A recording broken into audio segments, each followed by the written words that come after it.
the silent master and the angry young man. Wei believed in family, in honor, in justice.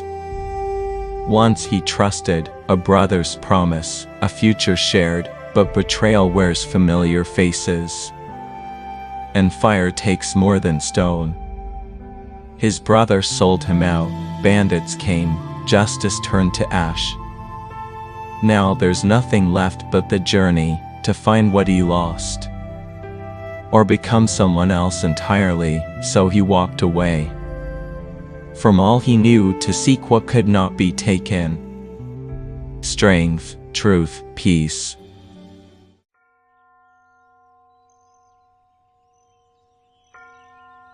The ancient Shaolin monastery stood like a weathered sage atop Mount Song. Its curved eaves dripping with morning dew, the air carried the scent of aged cedar and the distant chanting of monks at dawn meditation. A young man named Wei stumbled up the stone path, his breathing ragged. His once fine indigo robes hung in tatters, his knuckles were raw, and his eyes burned with a fire that had consumed his soul.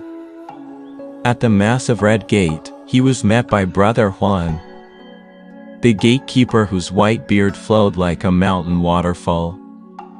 "You carry a storm within you, young one," Huan observed, leaning on his bamboo staff. Wei spat blood onto the stones. "I need your deadliest fighting techniques." Huan's eyes twinkled. "Many come seeking weapons, few find what they truly need." "My brother stole my inheritance," Wei growled. "My best friend betrayed me to bandits. The magistrate took bribes to ignore my pleas." His fists clenched. "I will learn to break them all." From the shadows emerged Abba Zhang, his bald head gleaming in the morning light. "Violence plants seeds that grow into forests of suffering." Wei's laugh was bitter. "And weakness gets you trampled." The abbot studied him, then turned to a figure standing motionless in the archway. "Master Liang, this storm is yours to calm." The silent monk bowed slightly, his eyes held depths Wei couldn't fathom. The monastery breathed around Wei. Novices balanced buckets of water on shoulder poles, their breath fogging in the dawn chill. From the meditation hall came the hypnotic clack-clack of wooden fish mallets keeping time with chants. Wei's fists clenched. These weren't warriors, just peasants playing at peace. Then he noticed the calluses on their hands from hours of staff drills. The way their relaxed stances could explode into motion like coiled serpents. At sunrise, Wei stood fuming in Master Liang's sparse chamber. The room smelled of sandalwood and dried chrysanthemums. Sunlight painted golden rectangles on the worn floorboards.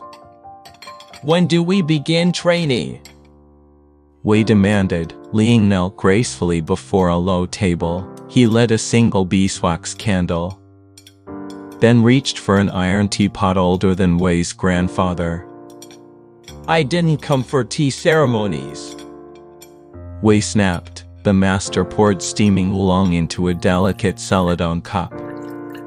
He continued pouring as tea overflowed, cascading onto the table and dripping onto the floor. "Stop!" Wei grabbed the pot.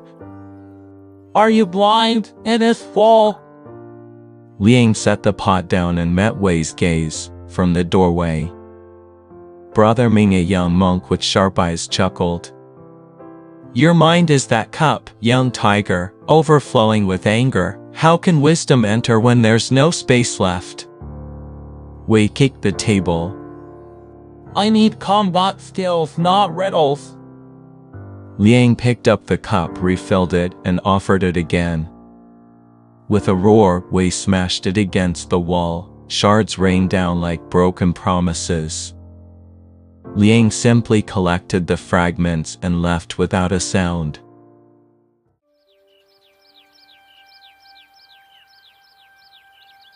Brother Ming found Wei sulking in the gardens. "You think Master Liang was born silent?"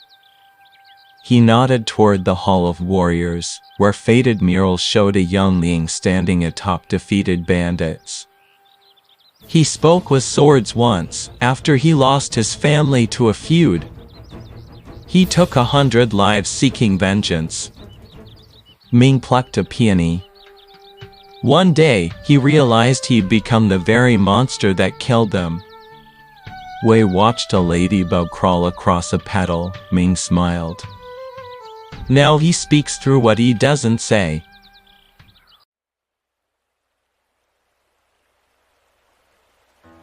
For 7 dawns, Wei trained alone, punching stone pillars until his hands bled. On the 8th morning, Liang led him to the courtyard where a massive river stone sat. Smoothed by centuries of wind and rain, the master handed Wei an oak staff as thick as his wrist. "Strike the stone." Brother Ming translated. Wei grinned savagely. He swung with all his might. The staff shattered like dry kindling. Liang gave him another. Again. Wei struck again and again. After the 5th broken staff, he screamed, "This is useless! No one can break stone!" Liang plucked a slender reed from beside the training pool. The fragile stem bent easily in his fingers. He placed it against the stone and flicked it sharply. The reed whipped forward with a loud snap but remained unbroken. Brother Ming nodded. The staff was rigid, it shattered. The reed bent, it survived. "Your anger makes you brittle as winter ice. True strength flows like the summer river." Wei stared at the unharmed reed, his breath coming in ragged gasps. For the first time, doubt flickered in his eyes.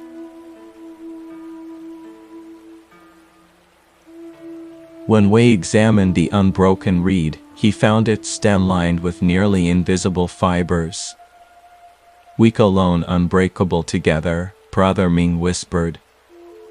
"Shacklin's greatest technique isn't in our fists, but in how we weave ourselves into something stronger."